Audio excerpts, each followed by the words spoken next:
जय हिंद दोस्तों। आज के इस वीडियो में हम केंद्रीय बजट 2023-24 को डिस्कस करेंगे जो कि हाल ही में पेश किया गया है। तो केंद्रीय बजट 2023-24 की क्या क्या खास बातें रही हैं और बजट से स्टैटिक जीके में कौन कौन से क्वेश्चन बनते हैं, उन सभी क्वेश्चन को डिस्कस करेंगे। और हमेशा की तरह सभी क्वेश्चन को हम बिल्कुल डिटेल में विथ एक्स्ट्रा फैक्ट के साथ में डिस्कस करेंगे। तो आइए दोस्तों, बिना किसी देरी के शुरुआत कर लेते हैं नंबर फर्स्ट क्वेश्चन से। फर्स्ट क्वेश्चन है, केंद्रीय वित्तीय बजट संसद में किसके द्वारा पेश किया जाता है? तो बजट जो है ये संसद में वित्त मंत्री जी के द्वारा पेश किया जाता है। सी ऑप्शन करेक्ट हो जाएगा। नंबर सेकंड क्वेश्चन है, केंद्रीय बजट 2023-24 संसद में किसके द्वारा पेश किया गया?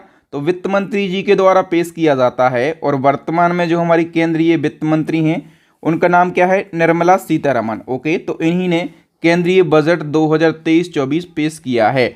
नेक्स्ट क्वेश्चन है, लगातार 5वीं बार बजट पेश करने वाली पहली महिला वित्त मंत्री कौन बन गई हैं? तो लगातार 5वीं बार में बजट पेश करने वाली पहली महिला मंत्री जो हैं ये निर्मला सीतारमण बन गई हैं।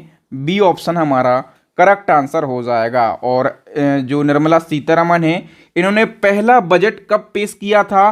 तो 2014 में इन्होंने पहला बजट पेश किया था और 23-24 में इन्होंने अपना 5वां बजट पेश किया है।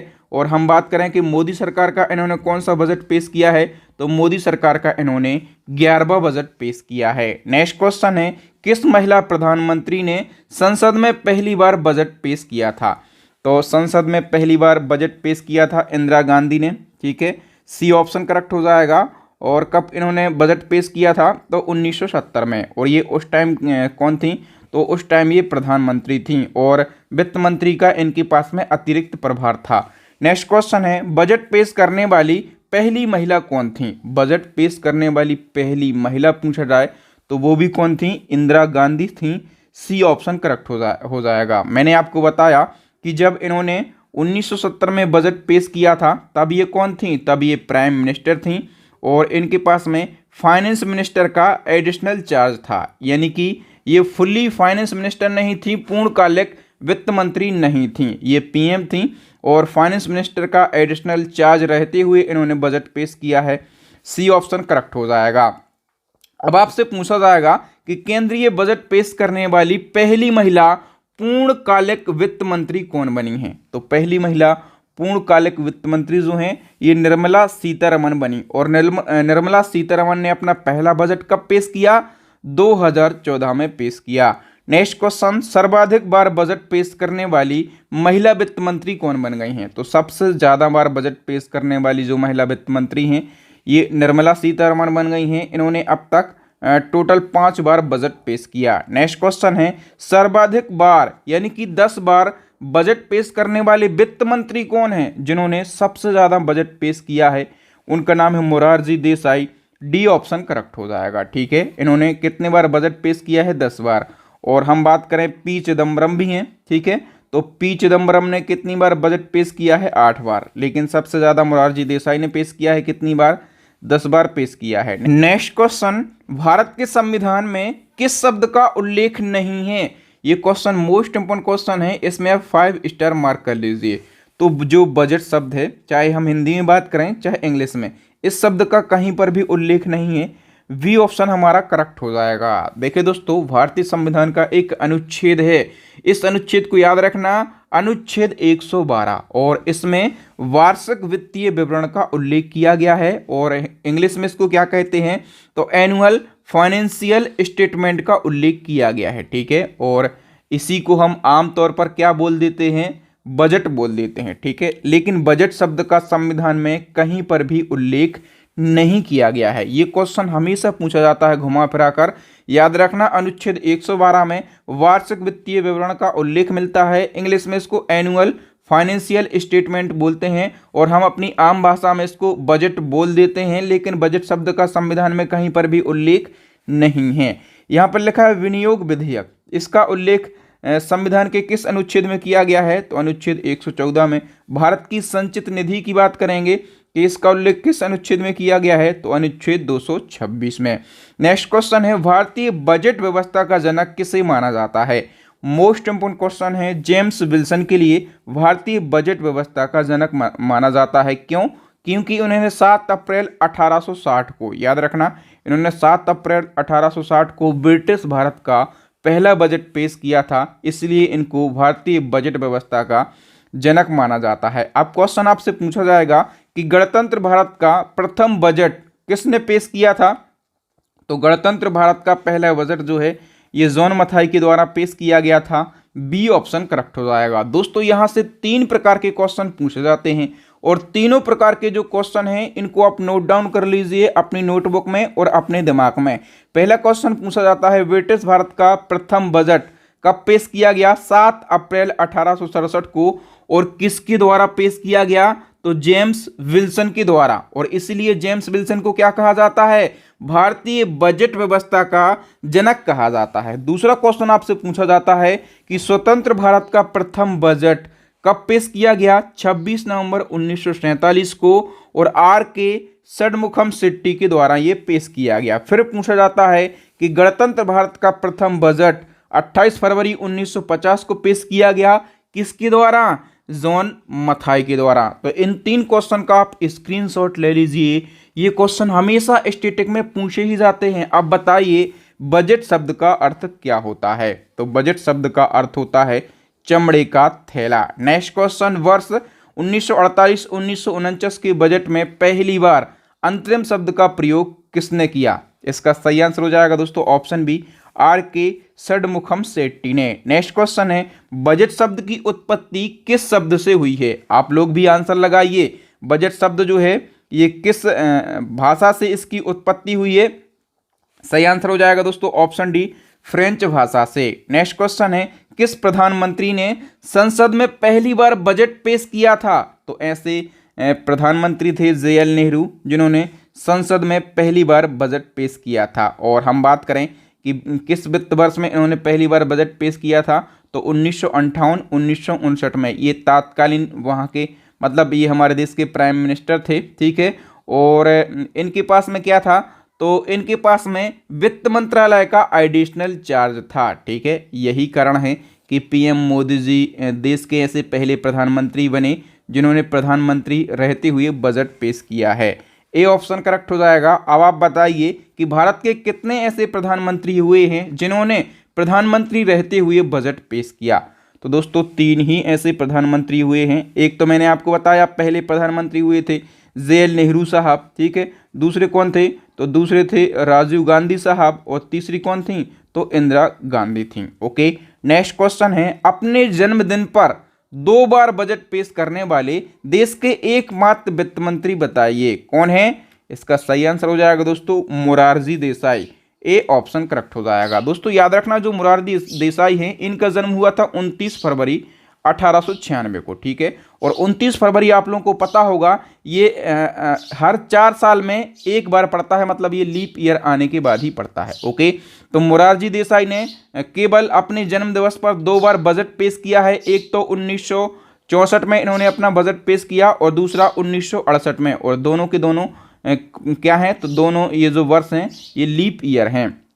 नेक्स्ट क्वेश्चन है, भारत में 1 अप्रैल से 31 मार्च तक चलने वाले वित्त वर्ष की शुरुआत कब हुई थी? इसका सही आंसर हो जाएगा दोस्तों 1867 में। सी ऑप्शन करेक्ट हो जाएगा। भारत में 1 अप्रैल से 31 मार्च तक चलने वाले वित्त वर्ष की शुरुआत कब हुई थी? 1867 में। इससे पहले भारत में वित्त वर्ष कब से कब तक था? यानी कि 1867 से पहले जो वित्त वर्ष है ये 1 मई से 30 अप्रैल हुआ करता था, ठीक है। फिर 1867 से 1 अप्रैल से 31 मार्च हो गया। नेक्स्ट क्वेश्चन है, साल 2017 से पहले बजट कब पेश किया जाता था? तो साल 2017 से पहले जो बजट है ये फरवरी के आखिरी कामकाज दिनों में पेश किया जाता था। ए ऑप्शन करेक्ट हो जाएगा। फिर क्या हुआ? साल 2017 से ये फरवरी के शुरुआती कामकाज दिनों में, यानी कि फरवरी माह का जो पहला कामकाज दिन होगा, यदि 1 तारीख को संडे है तो फिर बजट पेश नहीं किया जाएगा क्योंकि ये कामकाजी दिन नहीं है। लेकिन फिर कब बजट पेश किया जाएगा? 2 तारीख को। 2 तारीख को यदि वर्किंग डे होगा तो बजट पेश किया जाएगा। 2 तारीख को भी नहीं होगा तो 3 तारीख को बजट पेश किया जाएगा। डेट फिक्स नहीं है, फरवरी का जो पहला वर्किंग डे होगा उस तारीख को बजट पेश किया जाएगा। ओके, नेक्स्ट क्वेश्चन है, वर्ष 2000 तक अंग्रेजी परंपरा के हिसाब से बजट शाम 5 बजे पेश किया जाता था। इस परंपरा को किसके द्वारा समाप्त किया गया? शाम 5 बजे बजट पेश किया जाता था, इस परंपरा को समाप्त किया है अटल बिहारी वाजपेयी ने। बी ऑप्शन करेक्ट हो जाएगा। ठीक है, जो शाम को 5 बजे बजट पेश करने की परंपरा है ये अंग्रेजी काल से ही चल रही है, 1924 से चल रही थी। फिर क्या हुआ, सन 2001 में अटल बिहारी जी की सरकार आती है एनडीए की, और इस परंपरा को समाप्त कर दिया जाता है। और बजट कब पेश किया जाने लगा है अब? तो संसद में बजट सुबह 11 बजे पेश किया जाने लगा। कब से पेश किया जाने लगा? ये 2001 से। कुछ भी फैक्ट आपके एग्जाम में बन सकता है। और यदि आप फ्री एजुकेशन देख रहे हैं, अपने बहादुर सर से पढ़ रहे हैं, तो मैं गारंटी से बोल सकता हूं कि आपके एग्जाम में कोई भी क्वेश्चन पूछ लिया जाए, जो मैं पढ़ा रहा हूं ना, वहीं से क्वेश्चन आपके एग्जाम में पूछा जाएगा। तो यदि आपको मेरे पढ़ाने का तरीका और कंटेंट की क्वालिटी अच्छी लग रही हो ना, तो अपने बहादुर सर को सपोर्ट करने के लिए इस वीडियो को लाइक कर दीजिए और अभी के अभी शेयर कर लीजिए। इस जो वीडियो है, इस वीडियो की लिंक अपने व्हाट्सअप स्टेटस पर लगा लीजिए। अपने सर की मेहनत के लिए इतना तो आप कर ही सकते हैं। तो बताइए, पहली बार 11 बजे बजट किसके द्वारा पेश किया गया था? तो मैंने आपको बताया कि एनडीए की सरकार में, और 2001 में पहली बार बजट पेश किया गया 11 बजे। ठीक है, तो उस टाइम जो वित्त मंत्री होंगे, कौन थे उस टाइम वित्त मंत्री? Yashwant Sinha. A option correct हो जाएगा। तो यशवंत सिन्हा के द्वारा पहली बार 11 बजे बजट पेश किया गया था। अंतरिम बजट को और किस नाम से जाना जाता है? तो जो अंतरिम बजट है इसको एक तो वोट ऑन अकाउंट कहा जाता है और दूसरा मिनी बजट कहा जाता है। तो सी ऑप्शन करेक्ट हो जाएगा। उपर्युक्त दोनों सही हैं। नेक्स्ट क्वेश्चन है, भारत के इतिहास में पहली बार पेपरलेस बजट कब पेश किया गया? तो पहली बार पेपरलेस बजट जो है ये 2021 में पेश किया गया। ओके, तो बताइए अब तक संसद में कितनी बार पेपरलेस बजट पेश किया गया है? तो यदि आप एक चीज को अच्छे से याद कर लेंगे कि पहली बार 2021 में पेश किया गया, दूसरी बार 2022 में पेश किया गया और तीसरी बार 2023 में पेश किया गया, तो अब तक टोटल कितनी बार जो पेपरलेस बजट है पेश किया गया है? 3 बार। ओके, नेक्स्ट क्वेश्चन है, सबसे लंबा बजट भाषण देने का रिकॉर्ड किसके पास में है? तो सबसे लंबा बजट भाषण देने का रिकॉर्ड जो है ये भी निर्मला सीतारमण जी के पास में है। और वित्तीय वर्ष 2020-21 जब इन्होंने बजट पेश किया था, तब इन्होंने सबसे लंबा बजट भाषण दिया था। तब इन्होंने टोटल 2 घंटे और 43 मिनट का भाषण दिया था। अभी हम 2023-24 की बात करें तो इन्होंने 1 घंटे और 27 मिनट का भाषण दिया है। ठीक है, लेकिन सबसे लंबा भाषण का रिकॉर्ड किस वित्तीय वर्ष में बनाया निर्मला सीतारमण ने? तो 2020-21 में। अब केंद्रीय आम बजट 2023-24 में कौन कौन सी मुख्य घोषणा की गई, कौन कौन से फैक्ट आपके एग्जाम में बन सकते हैं, उन सभी को हम एक नज़र में देख लेते हैं। सबसे पहले घोषणा की गई है कि अब 7 लाख तक कोई भी टैक्स नहीं देना होगा। ठीक है, नई कर व्यवस्था के तहत पर्सनल इनकम टैक्स में छूट की सीमा 5 लाख से बढ़ाकर 7 लाख रुपए कर दी गई है। अगर किसी व्यक्ति की आय अब 7 लाख रुपए है तो उसको कोई भी टैक्स नहीं देना होगा। ठीक है, 7 लाख पर 0 टैक्स लगेगा। पहले हम बात करें कि 7 लाख की इनकम पर कितना टैक्स लगता था, तो 32,500 रुपये टैक्स लगता था, लेकिन अब ये नहीं लगेगा। जो टैक्स स्लैब हैं इनकी संख्या पहले थी 7, तो टैक्स स्लैब की संख्या 7 से घटाकर कितनी कर दी गई है? 5 कर दी गई है। ये क्वेश्चन आपके एग्जाम में जरूर बनेगा। मैं बोल रहा हूं कि टैक्स स्लैब की संख्या 7 से घटाकर कितनी कर दी गई है? 5 कर दी गई है। ठीक है, नेक्स्ट क्या हुआ है? गरीबों के लिए मुफ्त राशन स्कीम 1 साल के लिए बढ़ाई गई है। कोरोना के दौरान गरीबों को मुफ्त राशन देने के लिए प्रधानमंत्री गरीब कल्याण अन्न योजना को शुरू किया गया था और इस योजना को 1 साल के लिए बढ़ा दिया गया है। और आदिवासियों के लिए 15,000 करोड़ की स्कीम लॉन्च करी जाएंगी। पिछड़े आदिवासी समूहों की सामाजिक आर्थिक स्थिति में सुधार के लिए PMPBTG विकास मिशन शुरू किया जाएगा। अगले 3 सालों में इस मिशन को लागू करने के लिए 15,000 करोड़ रुपए उपलब्ध कराए जाएंगे और एकलव्य मॉडल स्कूलों की स्थापना की जाएगी अगले 3 सालों में और इन स्कूलों में 38,800 शिक्षकों की भर्ती की जाएगी। इसके साथ ही 740 स्पोर्ट स्टाफ की भी भर्ती की जाएगी। रक्षा बजट में इजाफा किया है। पहले हम बात करें कि रक्षा बजट कितना मिलता था, तो पहले 5.25 लाख यानी कि 5.25 लाख रुपए बजट मिलता था रक्षा मंत्रालय के लिए। ठीक है, अब कितना दिया गया है, तो 5.94 लाख करोड़ रुपए दिए हैं। हम बात कर लेते हैं कि किस मंत्रालय को कितना बजट आवंटित किया गया है। रक्षा मंत्रालय के लिए सबसे ज़्यादा 5.94 लाख करोड़ रुपए दिए गए हैं। सड़क और परिवहन राजमार्ग मंत्रालय के लिए 2.70 करोड़ दिए गए हैं। रेल के लिए 2.41 लाख करोड़। उपभोक्ता मामले, खाद्य और सार्वजनिक वितरण मंत्रालय के लिए 2.06 करोड़। गृह मंत्रालय के लिए 1.96 करोड़। रसायन और उर्वरक मंत्रालय के लिए 1.78 लाख करोड़। ग्रामीण विकास मंत्रालय के लिए दिए गए हैं 1.80 करोड़। कृषि और किसान कल्याण मंत्रालय के लिए 1.25 करोड़ और संचार मंत्रालय के लिए 1.23 करोड़ रुपए दिए गए हैं। इसका स्क्रीनशॉट ले लीजिए, यहां से भी क्वेश्चन बन सकता है। फिर पीएम आवास योजना के लिए बजट में 66% का इजाफा किया गया है। ठीक है, और इसके साथ ही कुल कितनी रकम आवंटित की गई है, तो 79,000 करोड़ रुपए का फंड आवंटित किया गया है पीएम आवास योजना के लिए। ओके, याद रखना, इसमें 66% की राशि का इजाफा किया गया है। वित्त मंत्री निर्मला सीतारमण ने ग्रीन ग्रोथ का नारा दिया और कहा है कि बागवानी परियोजनाओं के लिए 2200 करोड़ रुपए की रकम जारी की जाएगी और जिसमें पर्यावरण की रक्षा हो सकेगी और 157 नर्सिंग कॉलेज की स्थापना भी की जाएगी, ये भी घोषणा की गई है।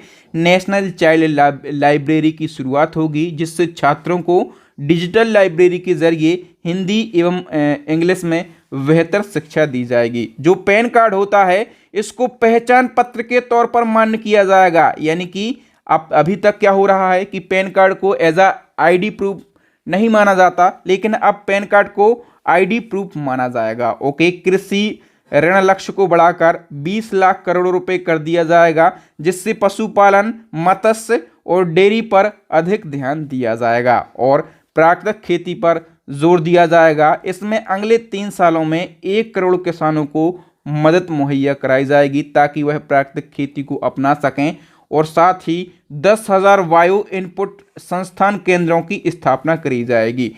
ऊर्जा सुरक्षा के लिए 35,000 करोड़ एवं नवीनीकरण ऊर्जा के लिए 20,700 करोड़ रुपए का निवेश किया जाएगा।